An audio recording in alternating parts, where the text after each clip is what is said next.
గ్లాసుడైన చాలు నందిని పాలు, కడివిడైన నేమి కల్తీ పాలు. నందిని డైరీ.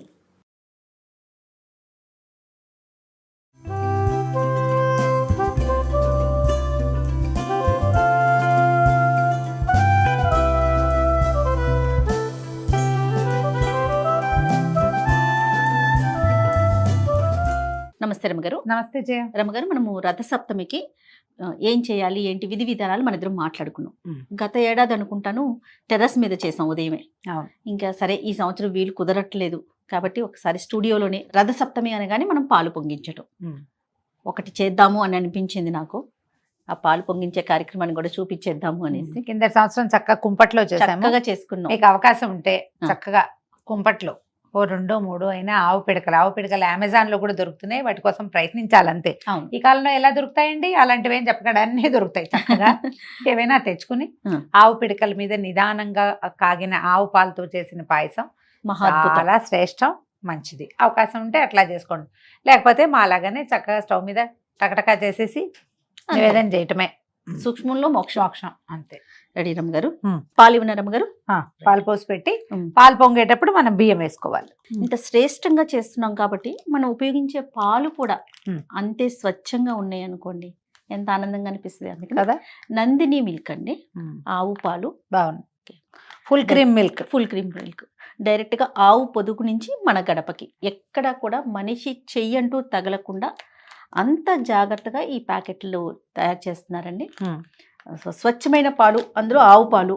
మనం ఇలాంటి పర్వదినాల్లో చేసుకునేటప్పుడు ఇలా వాడుకున్నాం అనుకోండి, మనకు కూడా కాస్త తృప్తిగా అనిపిస్తుంది కదా రమ్మగారు. అవును, అంటే మంచి ప్రోడక్ట్ తో చేస్తే బాగుంటుంది కదా. అవును. ఈ గిన్నెలో పాలు పోసేటప్పుడు గిన్నె ఒకసారి కడిగి తడి గిన్నెలో పోయండి, అప్పుడు అడుగంటకుండా ఉంటుంది. ఓకే. 1 లీటర్ పాలు పోద్దాం జయ. చిక్కగా ఉన్నాయి మా పాలు. అవునండి, ఫుల్ క్రీమ్ మిల్క్. ప్రైస్ కూడా చాలా తక్కువ ఉంది రమ్మగారు. ఓకే, 31 రూపీస్ ఉంది. Yes, full cream milk 31 rupees. స్వచ్ఛమైన ఆవు పాలు ప్రధానంగా. మనము ఇట్లా ప్రత్యేకమైన పర్వదినాలు పండుగలప్పుడు ఆవు పాలు, ఆవు నెయ్యి పూజల్లో వాడుకునేటప్పుడు, నైవేద్యాలు పెట్టేటప్పుడు అనుకుంటాం కదండి, ప్యూరిటీ కావాలని కోరుకుంటాం కదా. ఆ స్వచ్ఛత దొరికేటప్పుడు ఇంకా అంతకు మించి కావాల్సింది ఏముంటుంది. స్టవ్ వెలిగిద్దామమ్మా. 1 లీటర్ పాలు పోసాం. ఓకే అండి. 1/2 లీటర్లో కూడా చేసుకోవచ్చు. పాయసం ఎంతైతే ఏముంది, ఒక చిన్న గ్లాస్ అడి చేసినా సరే, అంటే నీళ్లు కలపకుండా ఉంటే పదార్థం బాగా వస్తుంది. మనం ప్యాకెట్ కాస్త కడుగుతాం అటు ఇటుగా, కాస్త కొద్దిగా అన్ని నీళ్లు, ఎక్కువ నీళ్లు పోయొద్దు. పాలు పొంగే లోపల మనం ఏం చేద్దామంటే ఒక 2 గుప్పెళ్ళ బియ్యాన్ని కొంచెం నెయ్యి కలిపి ఉంచుకుందాం. ఓకే. దీనికి ఏంటంటే మామూలు బియ్యం కడిగినవి వెయ్యము. ఈ సూర్యనారాయణ మూర్తి ప్రసాదం అనగానే ఇంతే 2 గుప్పిళ్ళు. 3 మరి 2 అనకుండా ఇదిగో 3 గుప్పిళ్ళు. అంటే ఎన్ని అవుతాయి? ఇది దాదాపుగా ఒక చిట్టి గ్లాసు బియ్యం అనుకో, అంతే. చిన్ని ఇంత గ్లాస్ అవుతుంది. దీన్ని ఏం చేస్తామంటే ఒక్క చుక్క నెయ్యి వేసి కలిపి శుద్ధి కోసం అవి వేస్తాం అనమాట. కడిగిన బియ్యం కాకుండా ఇలా చేయాలంటారు. మన అలవాటుని బట్టి. ఒకవేళ మీ ఇళ్లలో పాయసం ఇలా చేసేటప్పుడు బియ్యం కడుగుతామండి, కడిగిందే కావాలి, దీని శుభ్రము హైజీను కావాలి ఉంటాయి కదా. నేనేం చేస్తానంటే నాకు కూడా కడకపోతే ఓ తోచంతాను. ఓకే. టవల్ ఒకటి తడిపేసి పిండేస్తాను, బియ్యం అందులో పోసి తుడి ఏదో ఒకటి చెయ్యాలి. సూపర్. అయితే మా అమ్మగారేమో నెయ్యేసి కలపాలి అని చెప్తారు. మరి వాళ్ళది అవ్వాలి, మనది అవ్వాలి కాబట్టి కడక్కూడదే, కడిగినవి పనికిరావు. సూర్యనారాయణ మూర్తికి అదొక డైలాగ్ ఉంటుంది. బాగుంది రమ్మ గారు, టిప్ కూడా బాగుంది. అయితే నెయ్యి కూడానండి, నందిని ప్యూర్ ఆవు నెయ్యి, నందిని పాలు అండ్ నందిని నెయ్యితో. ప్రధానంగా ఇది తీసుకోవడానికి కారణం ఏంటంటే ఆవు, అదే గోమాత ప్రధానం. దానితో నేను వెళ్ళి చూసొచ్చాను కాబట్టి ఆ నమ్మకం, అదే దానికోసం అనేసి. దీపారాధన చేయాలన్నా కూడా, మనం ఇంట్లో వాడుకోవాలన్నా, ముఖ్యంగా ఇలా నైవేద్యాలు చేసేటప్పుడు నందిని ఆవు నెయ్యి. అయితే ఈ పాల పాయసంలో మనకి చాలా నెయ్యి ఎక్కర్లేదండి, కొంచెమే. జస్ట్ కాస్త బియ్యానికి తర్వాత ఏమో మనం దేవుడికి నివేదన చేసేటప్పుడు నెయ్యి వేసి నివేదన చేస్తాం. ఎక్కువ నెయ్యి పోసేది వ్యవహారం ఏం లేదు. ఒకటే చుక్క బౌల్లో వేసుకున్నాను, 1 చుక్క అంతే. ఇది కూడా ఎంత ఎల్లో కలర్ లో ఉందో, రంగు బాగుంది, వాసన కూడా బాగుంది. పాలు పొంగేసరికి ఇవి కలిపి పక్కన పెట్టుకోండి. ఈ పొంగు వచ్చిన నెయ్యి చాలు, అంతేనా రమ్మగారు? చాలు. ఊరికే ఇది ఈ బియ్యానికి మనం నెయ్యి పట్టాలన్నమాట, అంతే. కలిపేసి పక్కన పెట్టుకుంటే ఒక్కొక్క ఇంట్లో ఒక్కొక్క రకంగా, పిల్లలు ఉంటే వాళ్ళతో కూడా వేయించడాలు అలా కూడా చేస్తారు. ఇవి పద్ధతి. జనరల్ గా ప్రసాదాల వ్యవహారంలో వేరే వాళ్ళు చేయి పెట్టకుండా చేస్తారు మా ఇళ్లలో. అదేలేండి, మనమే చేసుకుంటాము. అవునవును. మన పద్ధతిని బట్టి మన గృహప్రవేశాలు అప్పుడప్పుడు అందరితోటి దంపతులతో వేయించడాలు అలాంటివి కనిపిస్తాయి చేస్తా కదా. ఉంటారు. ఇది నివేదన కోసం కాబట్టి ఆ, ఇంకా అదేం చెయ్యం. పాలు పొంగించడం, పొంగుతున్నప్పుడు మనం వేసేసేయటం. ఓకే. వెయిట్ చేద్దాం. ఆ. దీనికి ఈ పాత్రకి పసుపు రాసి బొట్టు పెట్టి చేసే విధానం కొన్ని చోట్ల కనపడుతుందండి. ఉమ్, నిజానికి అది కొన్ని ప్రాంతీయమైన ఆచారాలే గాని నియమం కాదు. అది మీ ఇష్టం. మన అలవాట్లను బట్టి. ఇప్పుడు కుంపట్లో పెట్టేటప్పుడు ఏం చేస్తాం, కుంపటి కానీ పొయ్యి మీద కానీ మనం వండేటప్పుడు సగ మసి వచ్చేసి గిన్నెలకి పట్టేసి అది వదిలిపెట్టదు. అందుకని బియ్యపిండి కానీ వెలిబుడిది కానీ తడిపి రాసేవాళ్ళు. ఓహో, అంతే తప్పిస్తే దీనికి పసుపు రాసి బొట్టు పెట్టాలన్న నియమం అయితే లేదు. మీ ప్రాంతపు ఆచారంగా ఉంటే మీరు చేసుకోండి, కానీ మీ ప్రాంతపు ఆచారాన్ని మిగిలిన వాళ్ళకి మాత్రం రుద్దక్కర్లేదు, అనవసరం అది. రైట్. మనం గిన్నె పాత్ర మాత్రం మనం ప్రసాదానికి ఏం పెట్టుకుంటామో దీన్ని ఎంగిల్ చేయకూడదు, చేయి పెట్టి తీయకూడదు, అట్లా అలవాటుగా ఉంచుకోవాలి శుభ్రంగా. ప్రసాదానికి మాత్రమే వాడాలి, అంతే. సరే, కాగేలోపు మనం అది రెడీ చేసుకుందాం రమ్మగారు. ఇప్పుడు చిక్కుడుకాయల రథం చేసుకుందాము. ఇవి కొంచెం పెద్ద పెద్ద సైజు ఉన్నాయి, కానీ కొంచెం చిట్టి సైజు అయితే మీకు పెట్టడానికి బాగా వీలుగా ఉంటాయి. అవును. నేను ఇప్పుడు ఈ చిక్కుడుకాయలు ఉన్నాయి కదా, ఓ 2 చిక్కుడుకాయలు 2 పుల్లలతో ఇట్లా చేసి చూపిస్తాను. ఓకే అండి. పాలు పొంగొచ్చేస్తున్నాయి కదా, మనం మెల్లిగా చేసుకుందాం. రథం ఎంత 2 నిమిషాలు జస్ట్. ఈ లోపల మీరు కొంచెం కొబ్బరి పుల్లలు కానీ వీటిని ఏమంటారు పూచిక పుల్లలు కానీ ఒక 2-3 పుల్లలు తెచ్చి దగ్గర పెట్టుకోండి. ఓ పళ్ళెం ఉంటే చాలు. పాలు పొంగుతున్నాయి జయ, ఇప్పుడు వేసేద్దాం బియ్యం. ఓ 3 సార్లు మళ్ళీ వచ్చినప్పుడు మళ్ళీ రెండో పొంగు వచ్చినప్పుడు మళ్ళీ ఇంకా కొన్ని వేస్తాం. అయితే మామూలుగా కొన్ని చోట్ల చిక్కుడు గింజలు ఈ పాయసంలో వేసి ఉండే పద్ధతి ఉంటుంది. లాస్ట్ టైం చేసినప్పుడు మనం వేయలేదు, చాలా మంది అడిగారు. ఈసారి చిక్కుడు గింజలు వేద్దాం. ఓకే. మళ్ళా పొంగు వస్తుంది చూడు. నారాయణ హరి శ్రీకృష్ణ వస్తేవా. ఏదైనా చక్కగా మంచి స్తోత్రం చదువుకుంటూ పాయసంలో వేసుకుంటే, మేము కబుర్లు చెప్పుకుంటున్నాం కదా, అలా కాకుండా మంచి మంచి శ్లోకం ఏదైనా, స్తోత్రము, కృష్ణనామధేయాలు, భగవన్నామస్మరణ, గోవింద నామాలు, లేకపోతే విభవనామాలు చెప్పటం. ధ్యేయస్సదా సవితృమండల మధ్యవర్తి నారాయణ సరసిజాసన సన్నివిష్ట కేయూరవాన్ మకర కుండలవాన్ కిరీటి హరి హిరణ్మయవపుత్రుత శంఖచక్ర. ఇది చాలా మంచి శ్లోకం అండి.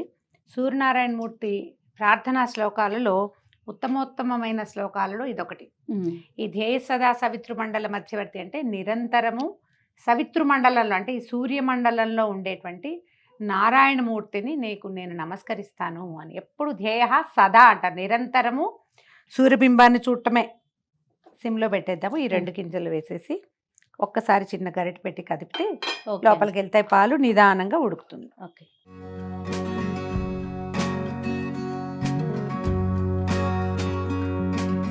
దీంట్లో ఒక గరిటె వేసి వదిలిపెట్టేస్తే అది నిదానంగా మళ్ళీ పొంగకుండా అక్కడక్కడే కదులుతూ ఉంటుంది. కాస్త తడిబట్టతో చిన్న పేపర్ తోట పట్టుకుని కాస్త కదిపితే బియ్యం ఏమవుతాయంటే ఇలాగా దగ్గరగా అయిపోతాయి అన్నమాట. అంటే ఉండగట్టినట్టు అవుతాయి. అలా అవ్వకుండా ఉంటుంది. కొంచెం కదుపుకుంటూ ఉండాలి. చిక్కుడు గింజలు వేసేస్తారా? బియ్యంతో పాటే చిక్కుడు గింజలు కూడా వేసేద్దాము. కొద్దిగా తీసుకున్నాం, మరీ ముదురు గింజలు కాకుండా కాస్త లేత గింజ వేస్తే బాగుంటుంది. ఉడుకుతాయి నిదానంగా.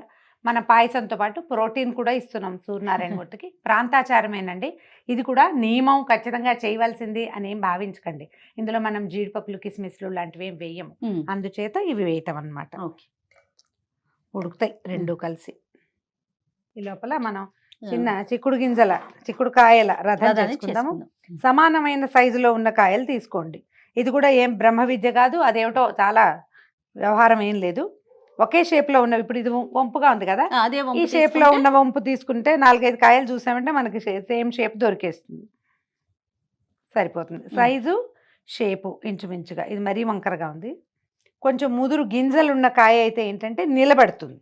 దీన్ని ఇలా ఎత్తుగా రథం లాగానే పెట్టక్కర్లేదండి, సింపుల్ ఫ్లాట్ గా కూడా పెట్టుకోవచ్చు. కాస్త ఒకే షేప్ ఉన్నవి తీసుకోవటము. ఇది ఇలాగా కాయలు ఒక 4 సమానమైన సైజులో ఉన్న పుల్లలు తీసుకోండి. ఇంకా పొట్టివి కూడా తీసుకోవచ్చు, కాయని బట్టి ఈ పొడుగు అనమాట. కొంచెం లావుగా పొట్టిగా ఉంటే కాయ బాగుంటది, గింజ గట్టిగా పట్టుకుంటుంది. అప్పుడు మనము ఈ గింజల్లో పెట్టేస్తాం కదా దాన్ని. ఇట్లా ఒక సంవత్సరం అయితే ఎంత తప్పకాయలు దొరికినాయో జయ. అయితే ఏం చేయను, ఇది రథంలాగా అయ్యేలాగా అయితే లేదు. అందుకని ఏం చేసాము, ఒట్టిగా కాయలు 7 ఒకదాని పక్కన ఒకటి పెట్టి ఇదే నీ రథం అని పిలిచేసా సూర్యుని. వల్ల కాకపోతే ఏం ఏం చేస్తాం మరి? చేస్తాం, ఇది ఒక జోడు 2 జోళ్ళు ఇలా గుచ్చి పెట్టుకోవాలి మనం. ఓకే. ఈ చిక్కుడుకాయ ఏంటంటే సౌరశక్తి ఇందులో ఎక్కువ ఉంటుందని చెప్తారు. దీన్ని నిలబెట్టి అదేదో చేసి కాకుండా ఇదిగో పెట్టేమా, వీటిని ఇదిగో ఇలా పెడతాం. 4 చాలా సింపుల్ గా ఏముంది. తర్వాత ఒక 3 కాయలు తీసుకోవటము, వీటికి పై భాగాలు పట్టుకునేలాగా చూసుకోండి. కాయలు ఎట్లా కావాలంటే మనకి ఇది ఫ్లాట్ గా ఉందనుకో, అప్పుడు పై భాగం పట్టుకుంటుంది. ఓకే. ఈ 3 కాయలకి ఒక పుల్ల గుచ్చి పెట్టుకోవాలన్నమాట. దీనికి ఇవి కిందకిను ఇవి పైకి వచ్చేలాగా ఉన్నాయనుకో, ఇప్పుడు ఇవి ఇలా ఉంటే ఇలా ఇట్లా ఈజీగా ఇలా వచ్చేస్తుంది. ఓకే. లైన్గా గుచ్చుకోవాలి. చిన్న పుల్ల తీసుకుని గుచ్చండి. దీన్ని వెనక్కి, వాటిని ముందుకి ఈ కార్నర్స్లో పెట్టి జస్ట్ నిలబడేలాగా పెట్టుకోండి. అంతే, అయిపోయింది. ఒక చిన్న గూడులాగా వస్తుంది అది. మనం దీనికి వీటికి ఏం చేస్తాం, నేను పసుపు బొట్టు ఏం పెట్టలా, జస్ట్ డిస్ప్లే చేస్తున్నా కాబట్టి మీరు ఈ కాయలకి కాస్త చక్కగా ఈ పుల్లల దగ్గర కొంచెం అట్లా పసుపు పొట్టు పెట్టుకుని సూర్యుడికి మనం ఆవాహన చేసేటప్పుడు ఆవాహయామి రత్న నవరత్న ఖచ్చిత సింహాసనం సమర్పయామి అని స్వామి వచ్చి కూర్చో యావతో ఎప్పటిదాకా నేను పూజ చేస్తాను అప్పటి వరకు సుస్థిరో భవ అని చెప్పుకోవాలి. మంత్రం ఉంటుంది మనకి, షోడశోపచారాల్లో మంత్రాలు కనిపిస్తాయి. ఆ మంత్రం చెప్పుకోవటము, ఆవాహన మంత్రము స్థిరాసనం కురు స్థిరో భవ వరదో భవ సుప్రసన్నో భవ సుఖాసనో భవ అని చెప్పటం. ఈయన ఇక్కడ కూర్చోబెట్టి తర్వాత మనం మిగిలిన పూజ చేసుకోవటం. ఓకే, ఇంతే మన చిక్కుడుకాయల రథం అయిపోయింది.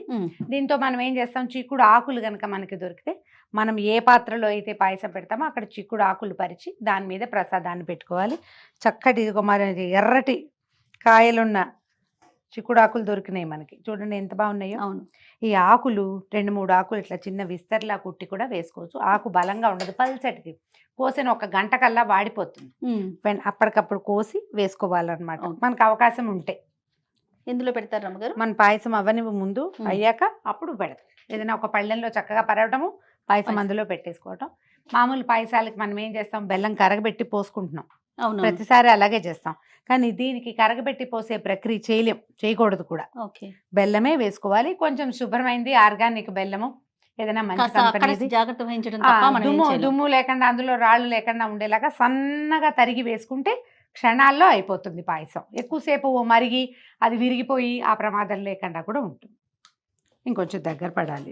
అన్నం మెతుకు బాగా ఉడికింది చూడు, ఇంకా ఈ పాలన్నీ కోవాలాగా అవుతాయి, దగ్గరకు వచ్చేదాకా ఉడకనిచ్చి అప్పుడు బెల్లం వేసుకోవాలి. ఓకే, దగ్గరకు వచ్చేసింది కదా, ఇప్పుడు బెల్లం వేసుకుందాం. బెల్లం కొంచెం సన్నగా తరిగి పెట్టుకోండి. ఇంచుమించుగా మనం ఎంత వేసామో దానికంటే కొంచెం ఎక్కువ. బియ్యము 3 గుప్పెళ్ళు వేసాం కదా, బెల్లం ఒక 4 లేదా 5 గుప్పెళ్ళు వేసుకుందాం. మీరు కనుక కప్పుతో వేసి గ్లాస్తో కొలిచి వేసేటట్టయితే ఒక గ్లాస్కి గ్లాసున్నర పైనే బెల్లం వేయాలి, లేకపోతే తీపి సరిపోదు. పూర్తి పాలతోటి వండుతాం కాబట్టి మనకి పాల తీపి బియ్యపు తీపి 2 కలిసిపోతాయి. అంతే, చాలా సింపుల్ గా చేసేసేది. సింపుల్ గానే చేస్తాము మనం. దీంట్లో ఏంటంటే పాల చిక్కదనము, వాటి అవి పొంగటము, దాన్ని బట్టి కొంచెం బెల్లం ఇందులో ఉండగానే మనం పోయి ఆపేసుకుంటే సరిపోతుంది. మీరు నివేదన అయ్యాక ప్రసాదం గట్టిగా అయ్యింది అలా అనిపిస్తే కావాలంటే కాచిన పాలు పోసుకుని తర్వాత పెట్టుకోవచ్చు. 1 నిమిషం పాటు దీన్ని వదిలిపెట్టేస్తే ఆ మనం వేసిన బెల్లం కరిగిపోతుంది. రథం చేస్తారా, ఆకులు వేయాలి కదా ఈ పళ్ళని. ఇది వచ్చే లోపల మనం ఏం చేద్దామంటే వీటిని చిక్కుడు ఆకుల్ని ఒక పళ్ళెంలో పరిచి పెట్టుకుందాం. మీ దగ్గర పూచిక పుల్లలు లాంటివి ఉంటే వాటితోటి చిన్న విస్తరిలాగా కుట్టి కూడా వేసుకోవచ్చు. ఇప్పుడు ఇలాంటప్పుడు అడుగంటుతుందని అనిపిస్తే నెయ్యి తీసి పెట్టాం కదా ఇందాక, మనం 1 స్పూన్ నెయ్యి వేసేయి అందులో, చాలు. అప్పుడు అడుగంటకుండా ఉంటుంది, సరిపోతుంది. యాలకుల పొడి ఉంటుంది, చివరికి వేసుకుందాం. ఆకులు పరిచేద్దాము దీంట్లో పెట్టండి. మన చిక్కుడు చెట్టు కనుక ఓపికగా ఉంటే పెద్ద పెద్ద ఆకులు ఉంటాయి, దానికి అంత ఓపిక లేదనుకోండి అప్పుడు బుజ్జి ఆకులు. ఇంతే, మనం జీడిపప్పులు కిస్మిసులు లాంటివి ఏం వేయం. అంతే, ఒక్కసారి పైనుంచి కిందకి కలిపేసి ఈ పళ్ళెంలో మనం పళ్ళెం తీసి పెట్టుకున్నాం. అవునండి, ఈ ఆకుల మీద ఈ వేడి వేడి ప్రసాదాన్ని వేయండి. ఇందులో అక్కడక్కడ చిక్కుడు గింజలు కనపడుతున్నాయి చూడు, చిక్కుడాకుల రసాన్ని ఈ వేడి పాయసం తీసుకుని పీల్చుకుంటుంది. అది ఇచ్చేయండి. మనం ఏదైనా వడ్డన చేసేటప్పుడు కూడా మొదట నెయ్యి వేయాలి.